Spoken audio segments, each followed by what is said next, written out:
изгубивме меѓународен кредибилитет, изгубивме можност да го организираме општеството на еден подобар начин кој што ќе биде многу по функционален. Ако земеме предвид дека основните категории кои што се мерат со пописот се популација, образование, транспорт, здравство и етнички групи, ние можеме сега слободно да кажеме дека политиките кои што се градат во државава се градат на комплетно застарени податоци. Ние губиме во релевантност. Ние како држава више не сме релевантни во сите политики кои што ги развиваме. Немаме релевантни политики. Значи, прашањето е врз основа на што се теме, каде одиме. Со други зборови, со немање попис ние не знаеме како држава за кого, за колку и каде ќе одиме.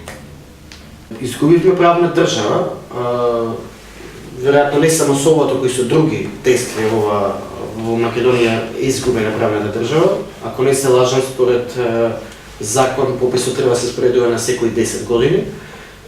Веќе 12-та година сме без попис. Ги изгубивме основните параметри на државата кои што говорат за клучниот сегмент на едно општество, тоа се граѓаните. Не знаеме колку луѓе има во Македонија, не знаеме колку нив се млади, колку нив се со основно, со средно, со високо образование. Изгубивме податоци кои што се неопходни за да може да се развиваат стратегии за развој на државата без разлика во која област.